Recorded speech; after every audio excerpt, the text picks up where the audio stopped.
Wake up! What? Dude, you can't fall asleep, man. Not with this movie. You can't fall asleep. But I'm tired. You can't handle the rest of the show? I need you for this one.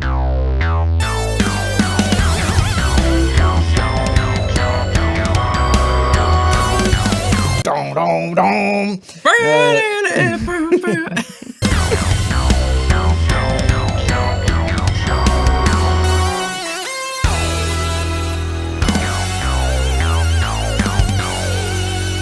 Hey everyone, welcome to Straight Jacket Talk.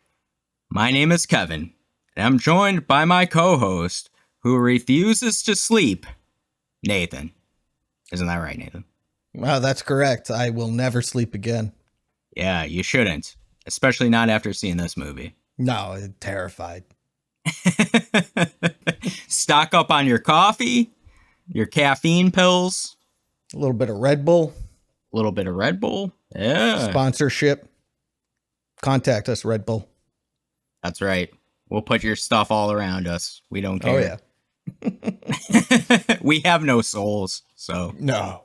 We watched Wes Craven's New Nightmare from 1994. Nathan, it's celebrating its 30th anniversary. Not too long from now, right? This movie came out in the fall, I believe. Well, 94, 2024.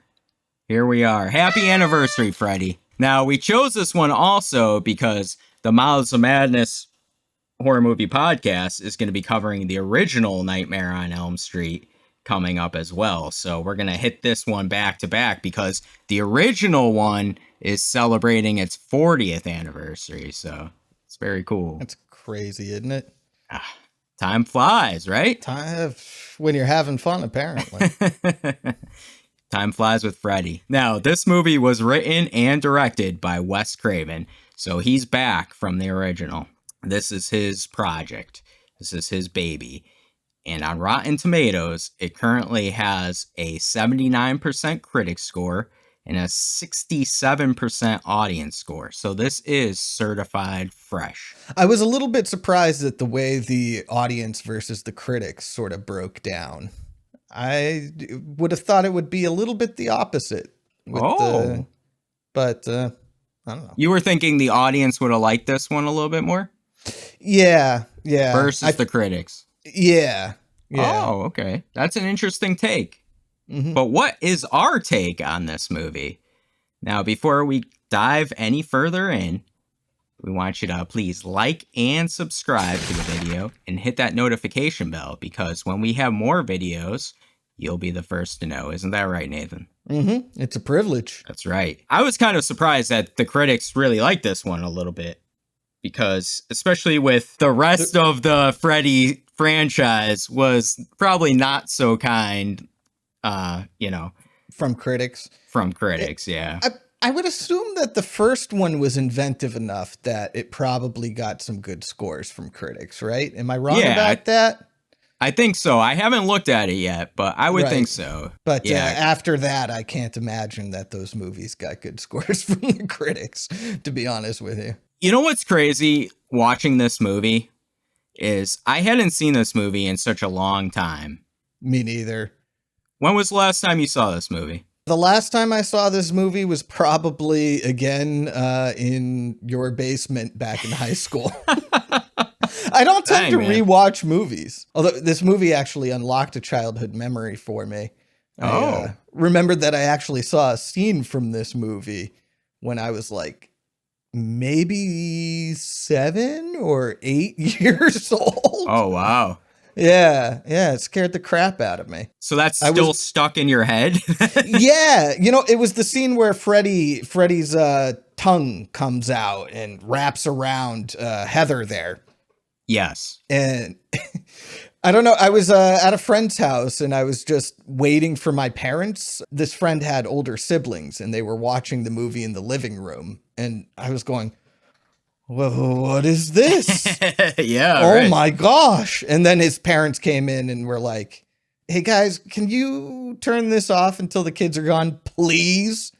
Anyway, man. It gave me nightmares for a little while. I remember because I don't remember exactly how much of it I saw, but I distinctly remember that tongue. Yeah. It hit you enough to give you those nightmares, though. Oh yeah, for sure. At like 7 or 8 years old, easy. Dude, that's awesome.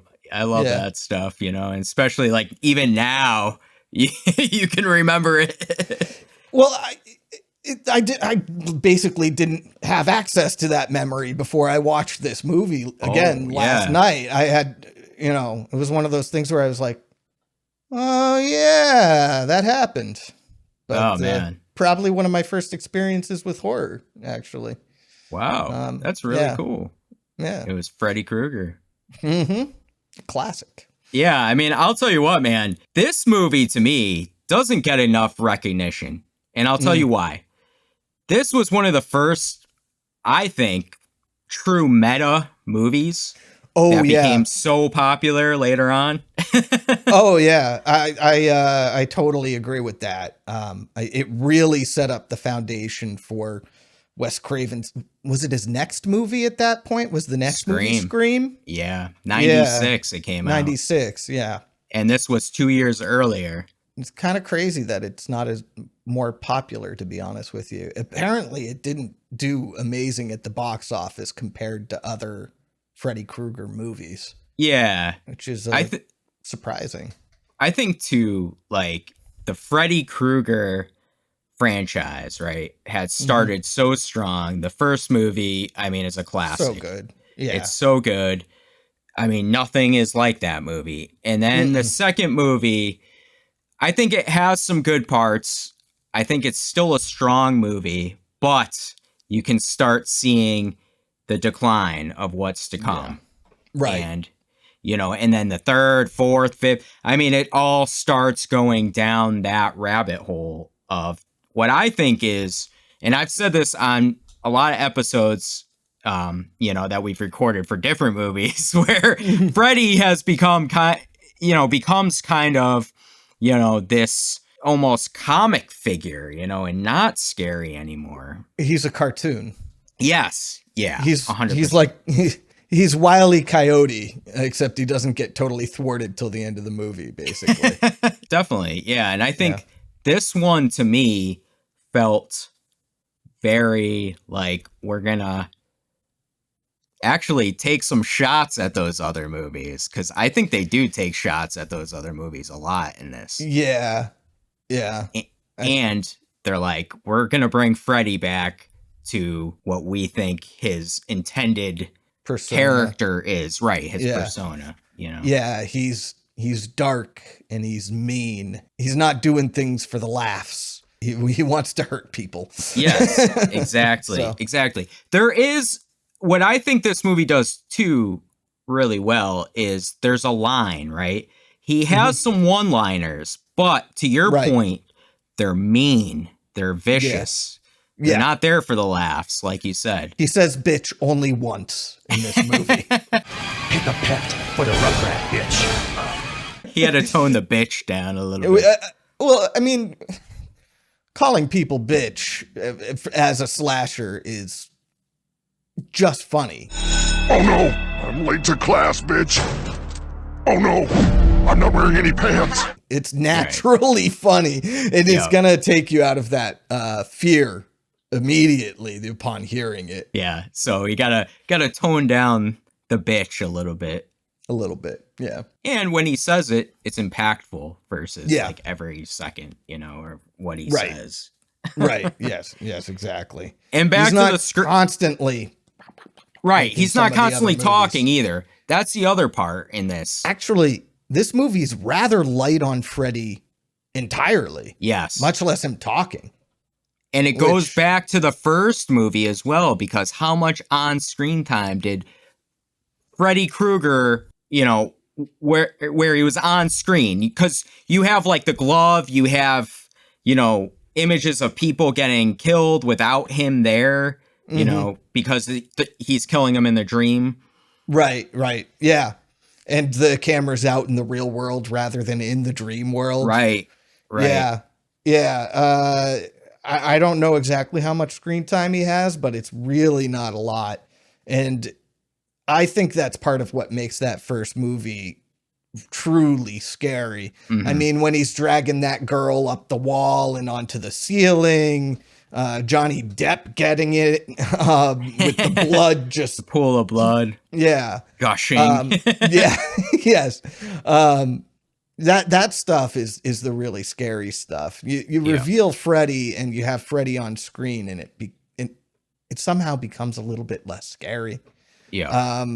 And if he's, I mean, I know he's the beloved character of this franchise, but you put him on screen too much and it takes something away, I think. And this movie did that right. So yes. In fact, some of the things I don't like about this movie are stuff where he's on screen, to be honest with you. Where he's on screen too much. I did want to bring up the Scream tie-in too, because this was the first real meta movie, and then Scream took it and really brought it to a different dynamic than even this movie does. I think this was meta about Freddy. Scream was meta about horror and slashers in general. Right. Yeah. And they really had their own story that was very meta with everything. This, like you said, is meta for Freddy Krueger specifically. Right. You know? And I think why Scream was so successful with this formula is because of that. They had their own story. They had teenagers that, you know, they could really carry through a little bit. You know, where this one was really focused on Heather Langenkamp, you know, Robert Englund, Wes Craven, Bob Shea, and Heather's kid too. It's very self-referential. So yeah, exactly. Now in this movie, who is your favorite character? I actually really liked John Saxon in this movie. Believe it or not. I know he doesn't have a lot of screen time or a lot of lines. Yeah. But I thought he was the only one doing a good job of comforting Heather and saying things and taking her concerns about stuff seriously. You have a crazed fan after you. That's what's making you crazy. And probably Dylan, too. I never mentioned that to him. Kids know. Kids know when something's bugging a parent. Yes. As well. Right. Whereas it felt like her husband was kind of blowing her off a little bit. And, well, I didn't really like that guy very much. I wasn't too sad when he ate it. Dang, man. Sorry. I agree. I kind of agree. He was, he was just kind of a dick. He didn't take his wife seriously. Maybe I shouldn't do this interview today. No. You gotta get back on the horse sometime. Look, you're in a nutcase making harassing phone calls. I know how scary that's been. No, you don't. And it felt like she kept things from him because she knew that he wasn't going to take her seriously. Yes. But, and also John Saxon, you know, turning into Nancy's father. I can't remember the name of the character. Is like, okay, this is go time. All of a sudden we're in the first movie, and we're going to head to Dream World. We're going to hang out we're going to find Freddy. So I thought that was really cool. So I really liked him, even though he was minor. No, I liked his role too, because I actually thought his portrayal of what he would be in real life as John Saxon and the character as Nancy's father from, you know, the original Nightmare on Elm Street. He was very similar to his character. And like you said, that comforting figure, that father figure. And I thought it was cool to kind of see both dynamics in, you know, the real world and this kind of dream world. So. Yeah. Who's your favorite character? My favorite character, it's funny because I never pick these characters as my favorite characters, but Dylan is my favorite character. Really? The little boy. Yeah. Oh, wow. I didn't usually like him that much, but. Yeah, kid actors are very tough for me because most of them don't do a good job. I 100% agree with that. And If you had told me the same thing about this one, I would have still agreed with you. But go Oh, on. okay. All right. I don't hate him. He's not going to be my least favorite character, but I just think the way he portrayed being a normal little boy, a terrified little boy, a creepy little boy, because he was creepy as hell. He was too. creepy at times, yes.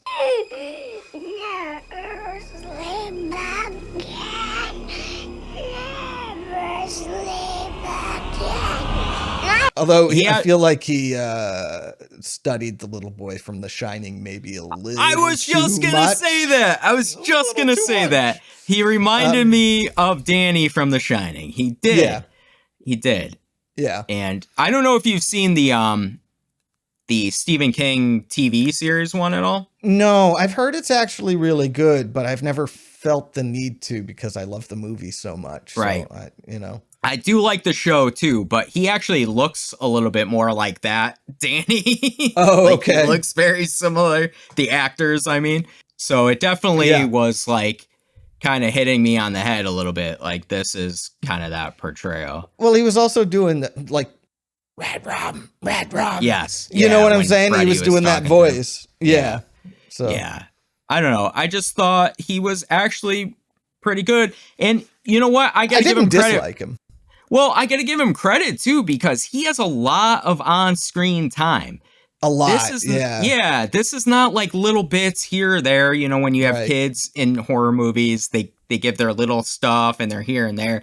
Yeah, he was he's always a main on character. screen. Yeah, exactly. Yeah. So, I mean... And that could have been a disaster. Right. And he was... You liked him a lot. I would go with good enough. But... A little bit here, a little bit there. Yeah.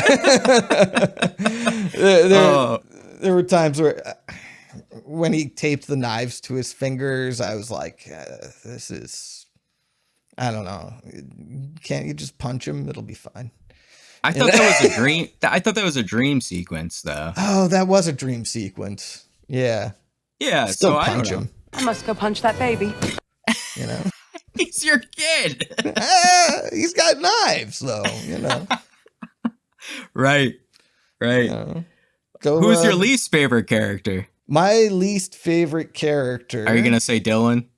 No, I'm not saying okay. Dylan. It's funny. I'm choosing minor characters. Robert Englund. Whoa. Yeah. Robert Englund as himself, right? Not as Freddy himself, Krueger. not as Freddy. Okay. As Freddy, he was perfect. I loved him. And for the most part, I didn't mind the performance. I thought the character was all right for the most part. There was one thing, though, that he did that pissed me off enough that he ended up being my least favorite character. Dang, and that's that he got the fuck out of Dodge. When and she didn't calls so him much...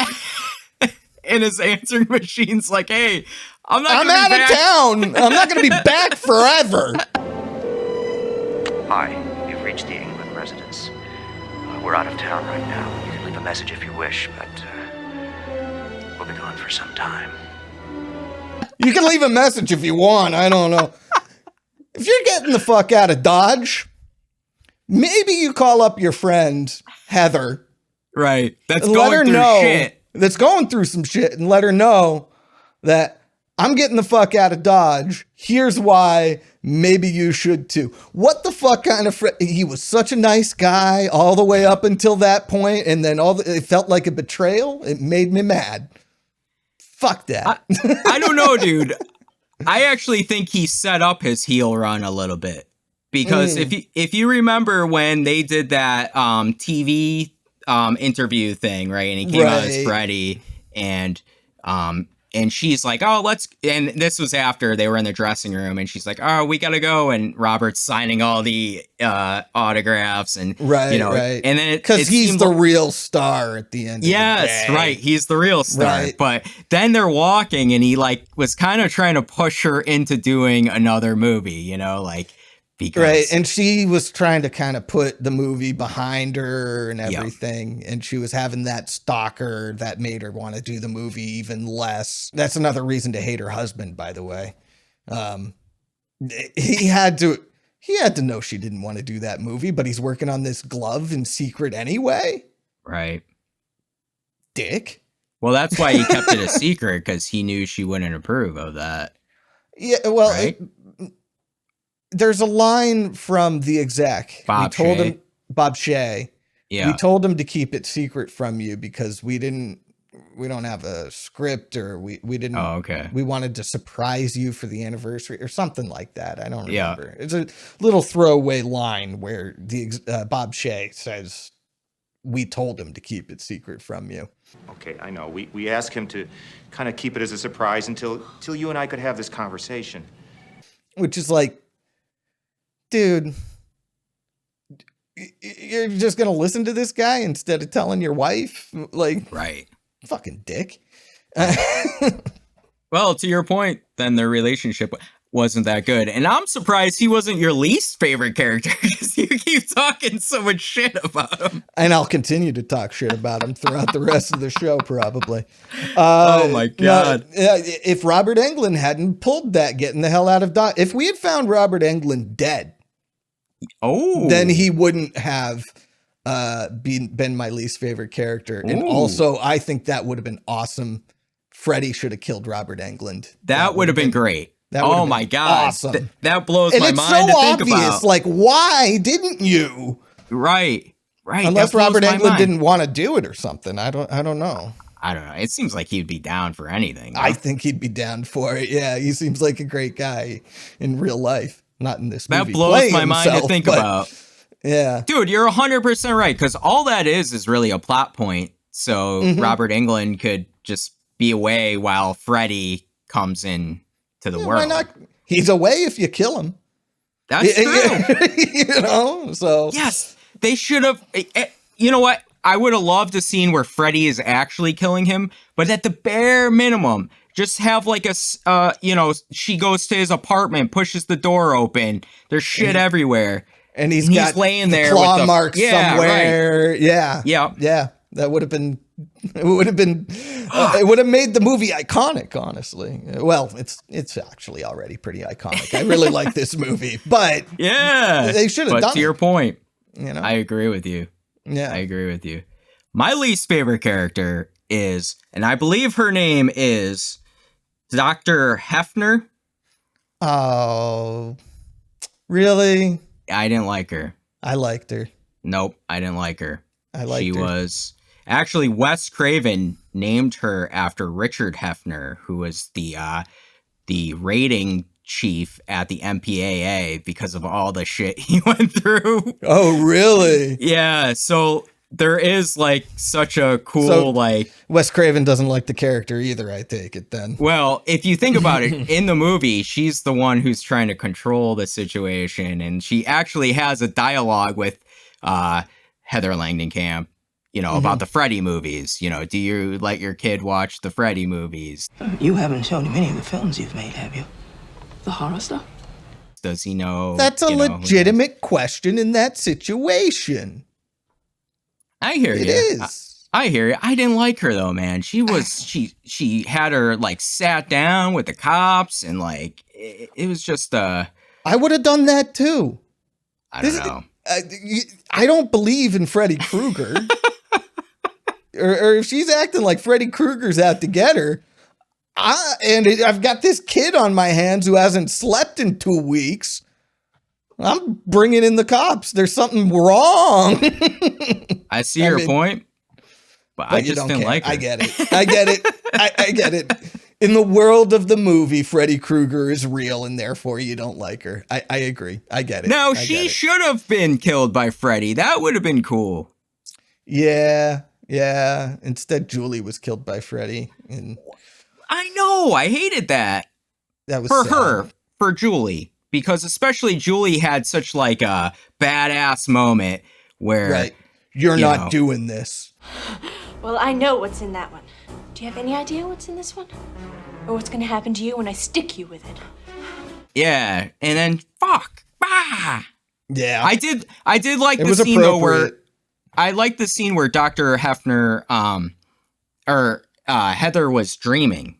And Dr. Hefner came in after Dylan just spit all that black shit all over her. And she had the knives on her hand to begin with. And then it turned into Freddy's claw. Cut this evil out of him. I liked that scene for her, but that wasn't really her. That was a dream, and that was Freddy, so that doesn't count. I love all the dream stuff in this movie, and I know it's in all of the movies, but the way it keeps you on your toes and you never know what's actually happening and what's a dream, and the fact that it actually doesn't matter because Freddy's in the dream and can kill you. I have always loved that about this series. It's so surrealist. It's cooler than non-horror fans give it credit for, I think. Because I know horror fans love it, but...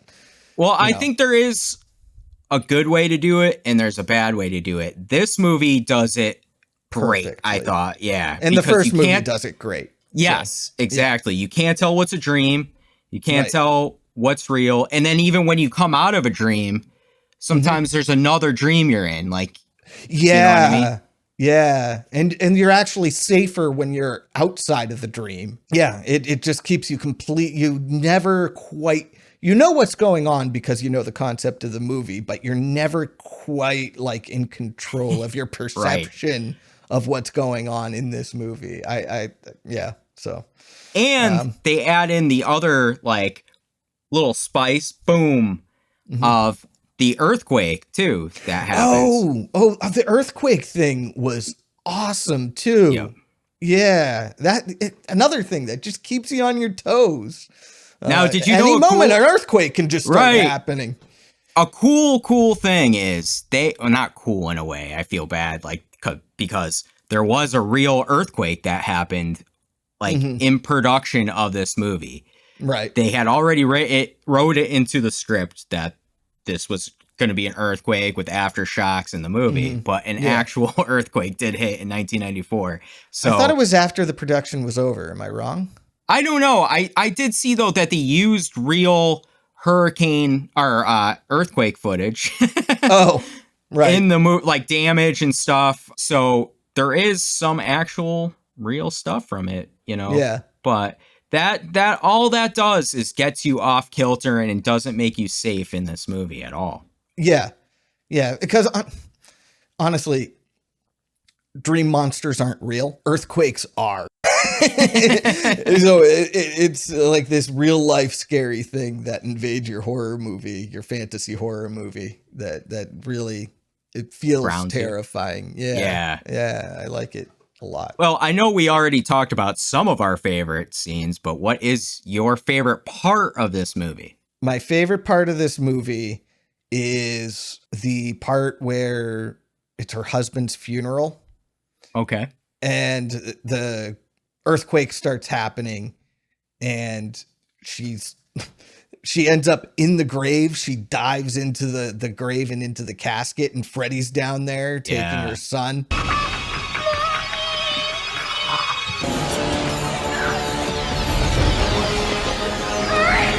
I thought that was very scary. Yeah, I love that. Like, I love the imagery of him coming up from the ground there. Yeah. You know? And the cloth from the casket is sort of cascading into the darkness. Yes.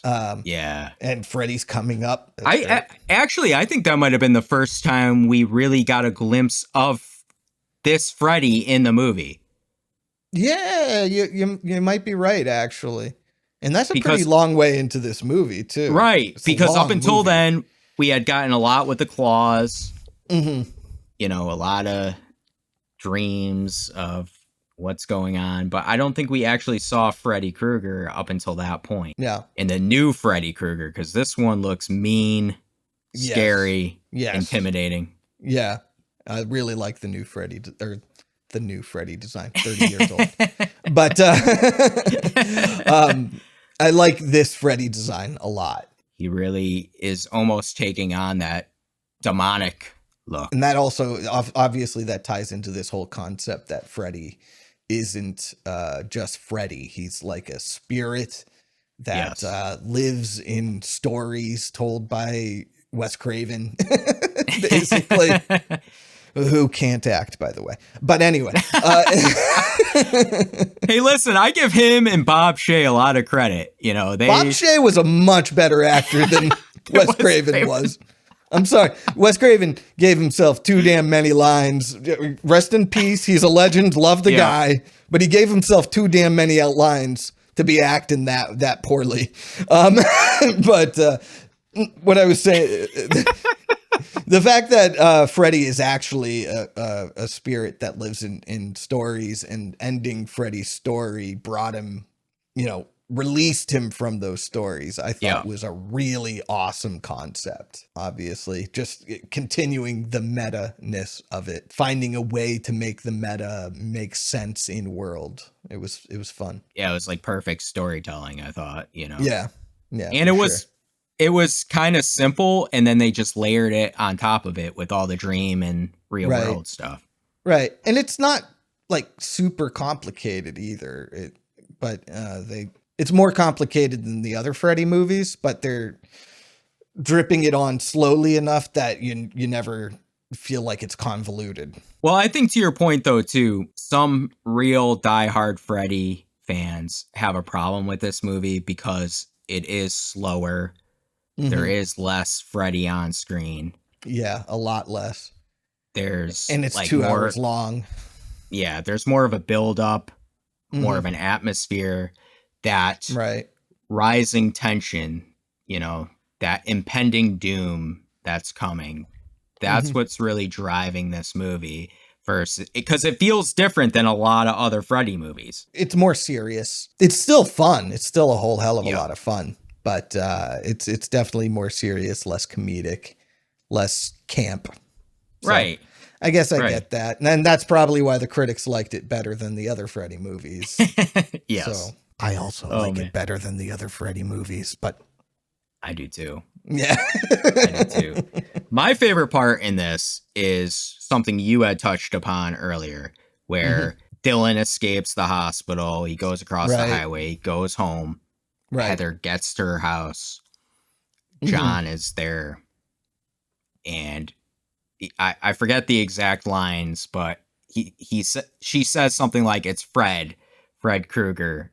And it's like all of a sudden it snaps. Right. All of a sudden he's not John anymore. You're right. Yeah. Yep. He's Nancy's dad. And he calls her Nancy.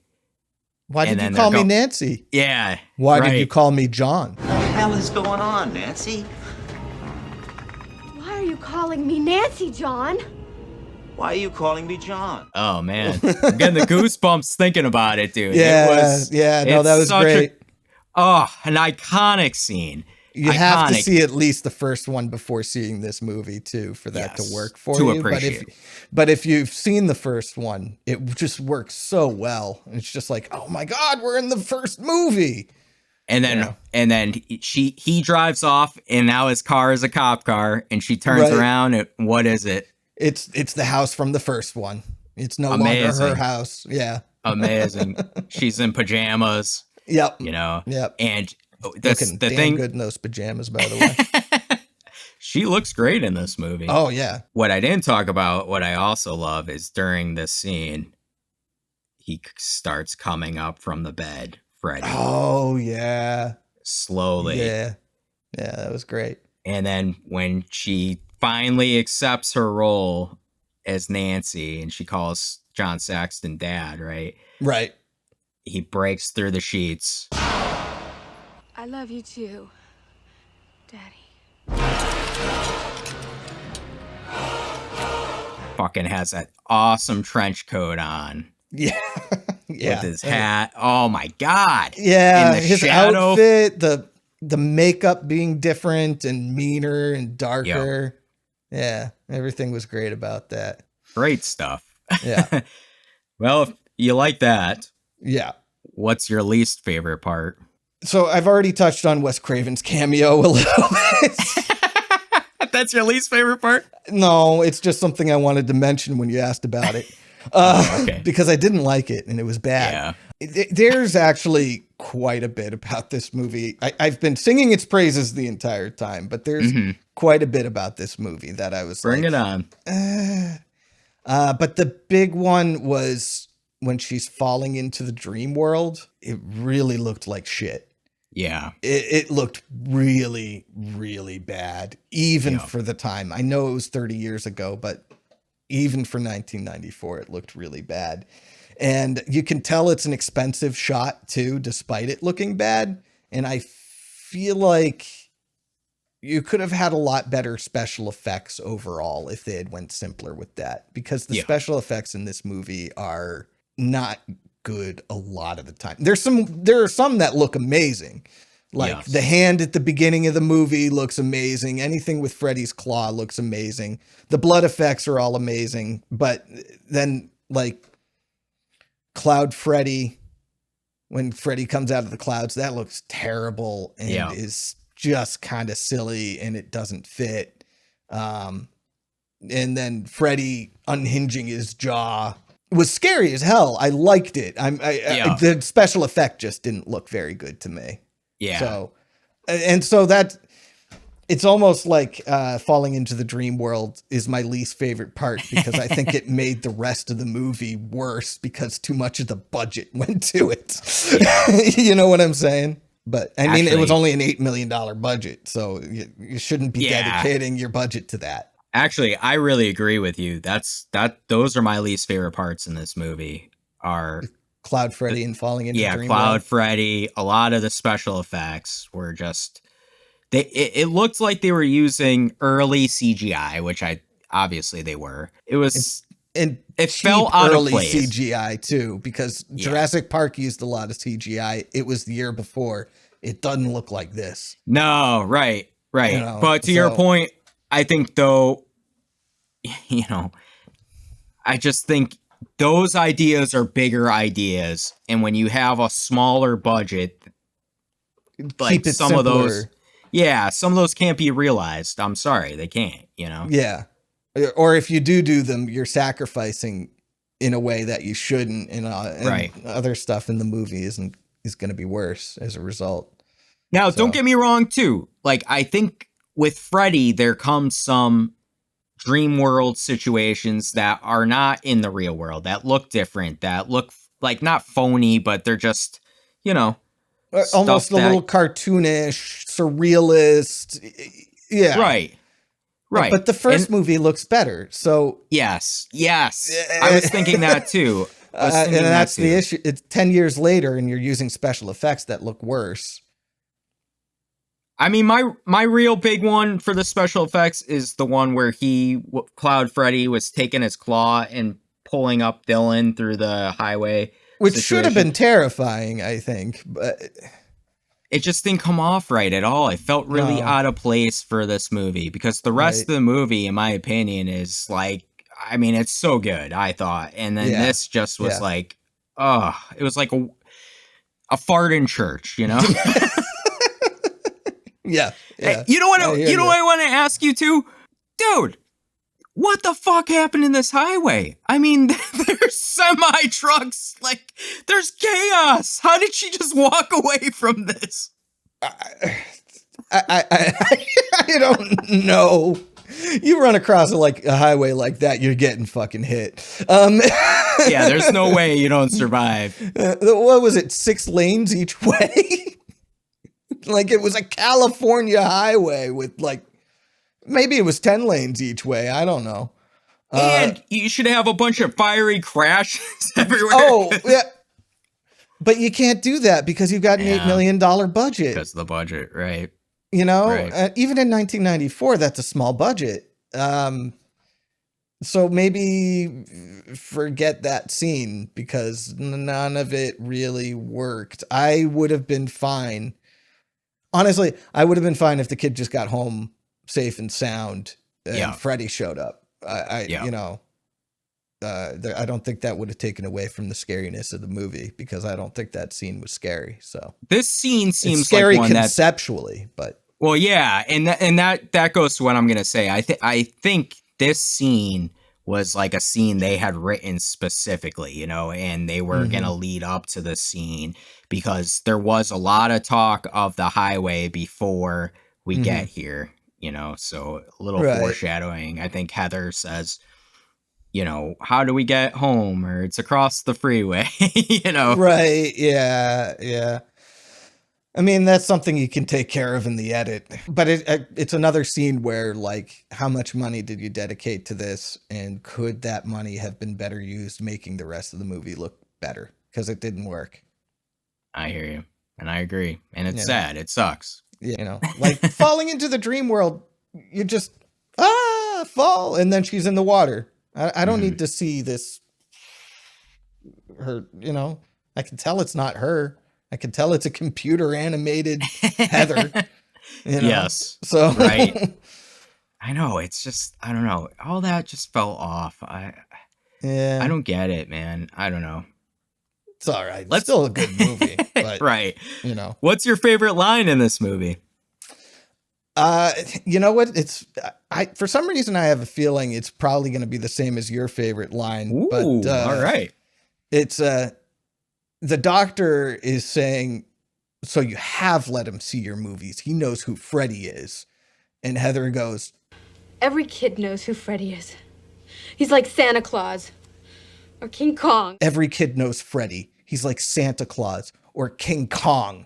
Mm-hmm. And it's funny, that took me back to that childhood memory as well, because she's right. I had never seen not a Friday the 13th. Sorry. I had never seen a Nightmare on Elm Street movie in my entire life. I was not allowed to watch them. And I still knew who Freddy was, and all my friends knew who Freddy was. We all knew who Freddy was. Jason, Pinhead. We all knew Candyman. Yeah, I didn't know Candyman, believe it or not. You guys, no. In that episode of Mouths of Madness, you guys all kept talking about how everybody knew Candyman. I had no idea. I had never heard of the movie before you said you were going to do it. Well, see, but I didn't really, not to get down this road, but I had never really heard the Candyman movie. I had heard like Candyman, and I thought Candyman was like the boy version of Bloody Mary, where you say, his name and he comes for you in the mirror. Candyman, you mean? Yeah. Yeah. Don't say it anymore. No, we were still on Bloody Mary when in my school. Yeah. That was the famous mirror story. Gotcha. I didn't know anything about Candyman. But to your point, like this was I had two lines, and this was one of my lines, my favorite lines. And like you're dead on, man. Like Freddy Krueger is he was an like icon. Santa Claus. Yeah. I don't know if kids are still know him the way they used to. It's been a long time since one of those. It's been a long time, out, yeah. But when I was a kid, we all knew who the Xenomorph was too. We didn't know it was the Xenomorph. We just knew that was the thing from Alien. Yeah, and I think, and actually hearkening that line to this movie, I think they really make Freddy scary again in this. And make it really worth like this kind of idea of bringing Freddy to the real world, because it also brings a new Freddy to like our world and be like, right. Okay, yeah, this is the guy I'm scared of. Right. One of my other lines was actually from Robert Englund, who you don't like in here, but I liked him all the way up until then. It just that pissed me off so much that he became my least favorite. Machine. Oh no, that's what he liked. Oh no! Okay. That wasn't my favorite line. My favorite line was when he was walking with Heather outside after the TV interview, and he said, I think I'd like to see us together again. In what, a romantic comedy? Just because it's a love story doesn't mean you can't have a decapitation or two. I mean, that's classic Freddy, Robert Englund. I don't know. It blends them both together. Yeah, it was pretty great. I liked that line a lot too. Could you imagine a love story with Heather Langenkamp and Robert Englund? No. What would that look like? It would look creepy because he's too old for her. I don't know. Oh, you never know. Not that there weren't a whole bunch of huge age gap love stories back in the 90s, but hopefully we've left that behind a little bit. But What's your favorite kill in this movie? It's Julie. It's Julie. Mine too. Dylan, what's wrong? Dylan, stop it. You're scaring me. Dylan. Yeah, mine too. I mean that. The other kills are all good, but this is the one that takes you back to the first movie. Yes, it's a character you really like, so it hurts to watch her get killed like that. And it was really good.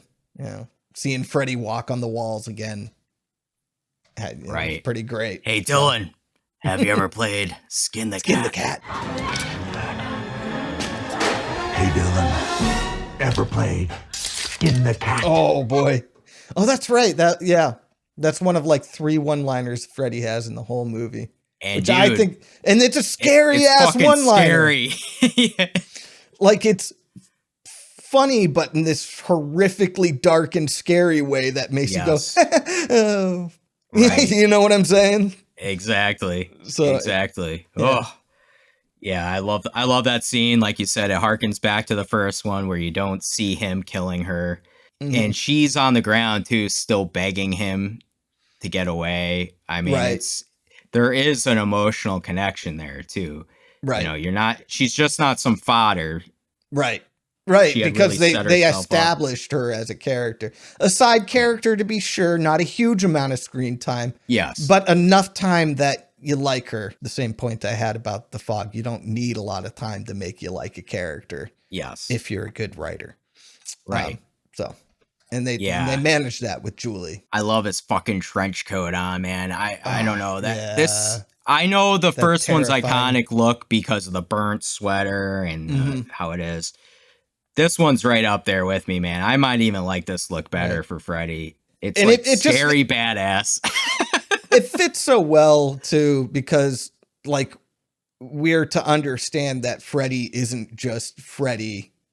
You know, he's this terrifying spirit that just lives in stories and can escape. I thought, what this kill did good was, yes, it did harken back to the first one.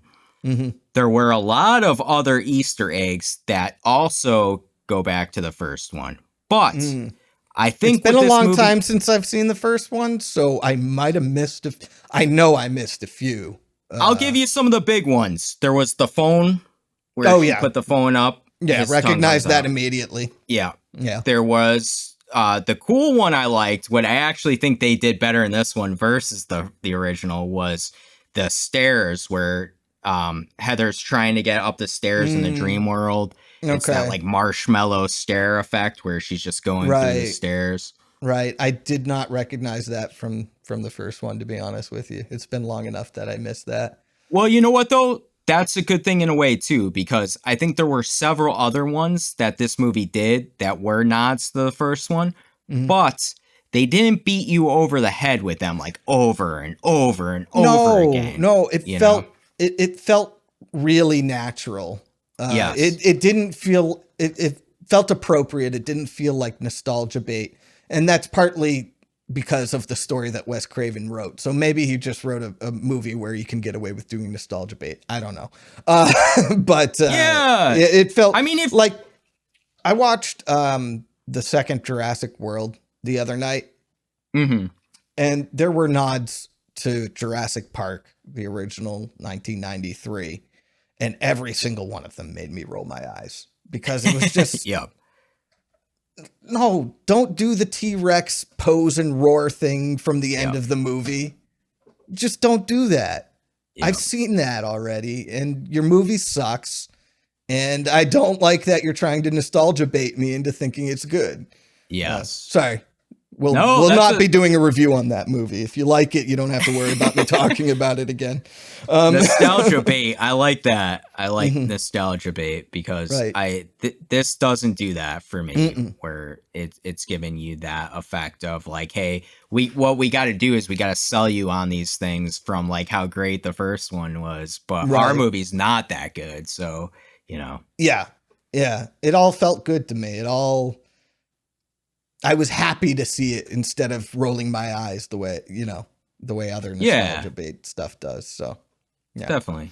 All right, so we're going to rate this movie from 1 to 5 stars. 5 is the best. That's like the ultimate Freddy, like this one where he's coming up through the bed with his badass trench coat on. And then 1 is like, you know, Freddy on the beach with the sunglasses and chilling out, doing all the one-liners. For me, Wes Craven's New Nightmare is 4 stars, and I give it a high 4. What doesn't make it a 5 is a lot of those special effects. I think really just, you know, bugged me. I mean, it just,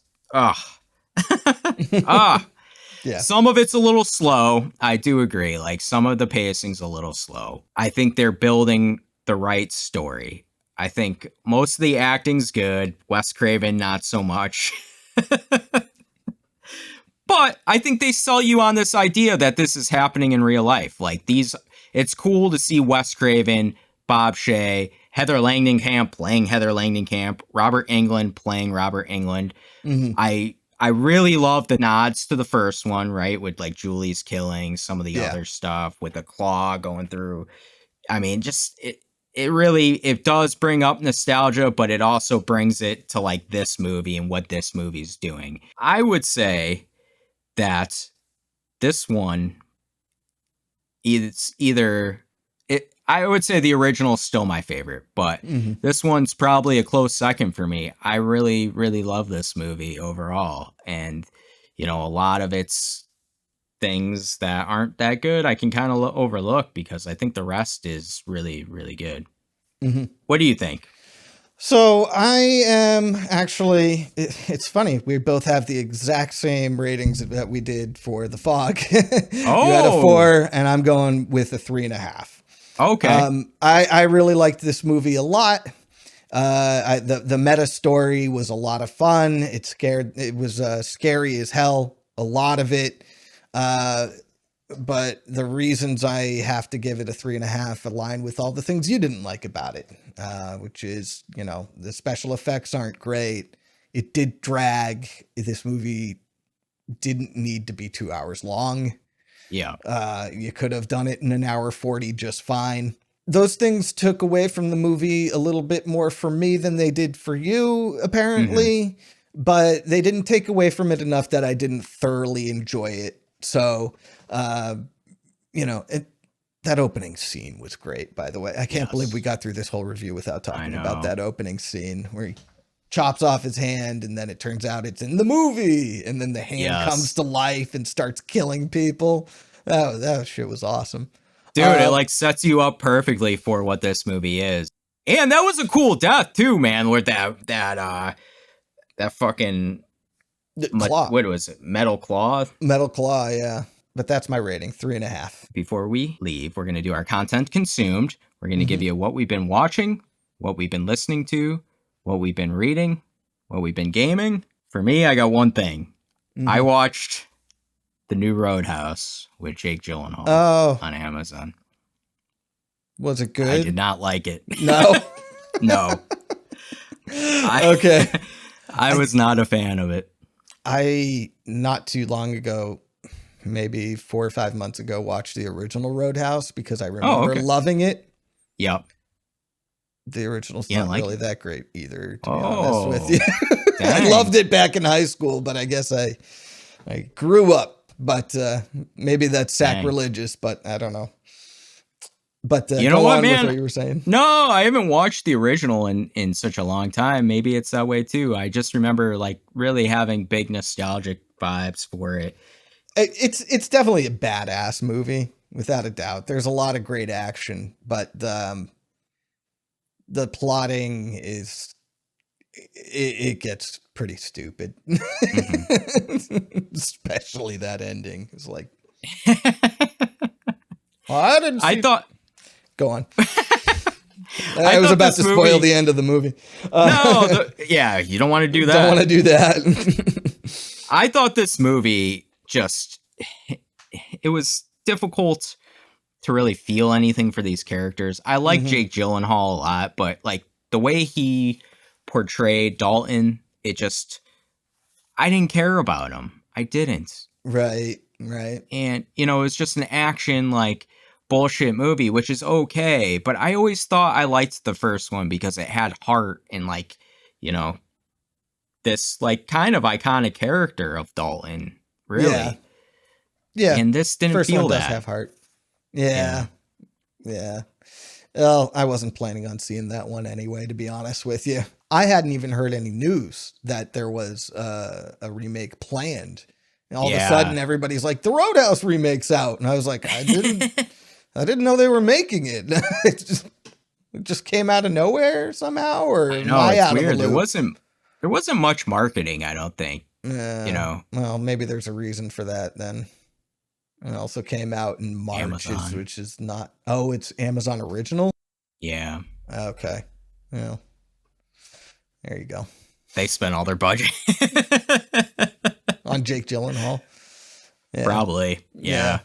Conor McGregor, Jake Gyllenhaal, Post Malone. I mean, you got some big names in there, so they had to empty their pockets a little bit. Was Conor McGregor any good? I can't imagine that he would be, but I'm never. So my problem with Conor McGregor is I'm going to give him the benefit of the doubt because he's not an actor. But he's a main character, isn't he? Well, that's the problem. You don't. Well, then you can't give him the benefit of the doubt. He's part of. You don't get to excuse him because he's not an actor. Yes, he is. He's a main character in the movie. Well, I think this is the movie's problem. Don't put him as one of the main characters. Yeah. So if he's bad, then he's bad. I don't care if he's a UFC fighter and not an actor. Hey, listen, Conor McGregor, that's Nathan talking, not me. I'm giving you the benefit of the doubt. Listen, he doesn't know my address, so I'll talk shit about him. It'll be fine. Please don't hurt me, Connor. What do you have for your content consumed? So a few episodes ago, I told you that I watched Tetsuo the Iron Man.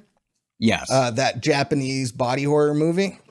Yep. Well, I decided I needed me more of that.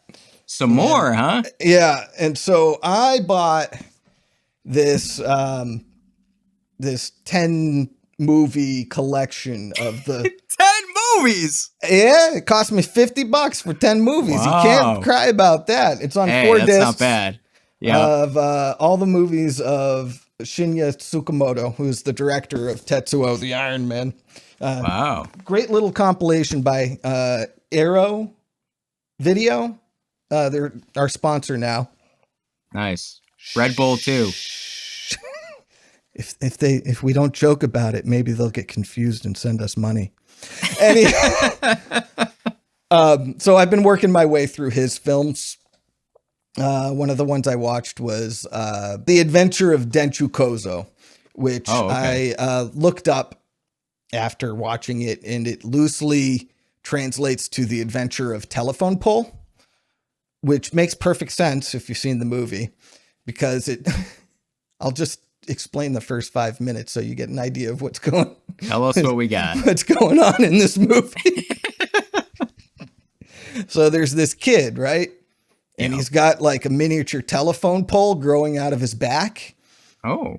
Yeah. And these other kids are making fun of him, and they keep hitting him in the telephone pole, and he keeps going, "Ow, that hurts. That's a part of me. Stop hitting me in the telephone pole." Dang. And then some chick shows up and hits those kids over the head with a wooden katana.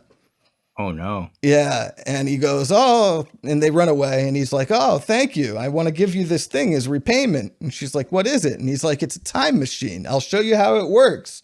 And then he accidentally sends himself 25 years into the future, in a future where vampires have taken over the world and have blocked out the sun with a machine. Holy shit. So that's the first 5 minutes of that movie. Dang, man. You watched this sober? I've been cleaning sober 10 years. Yeah. Yeah, I'm as sober as it gets, and I still it's only 45 minutes long. It is great. I must have a dirty mind, because when you said the telephone pole growing out the back and the girl coming in, I thought we were getting some telephone pole action here with the girl.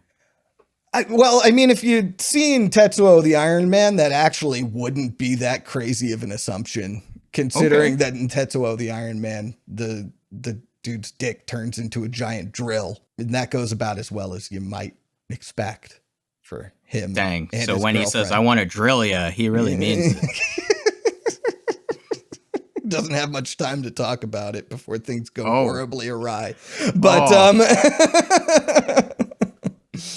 but that movie doesn't have any drill dicks. I don't think there's any more drill dicks in the 10 movies. I also watched another one called Tokyo Fist, which is like a boxing movie, which you would think would be kind of normal, but it's really not. It's really like not. The weirder stuff. I love it, man. Dude, it's so far there hasn't been a normal movie in the bunch. I've watched 4 or 5 of them at this point, and they're great. I love them.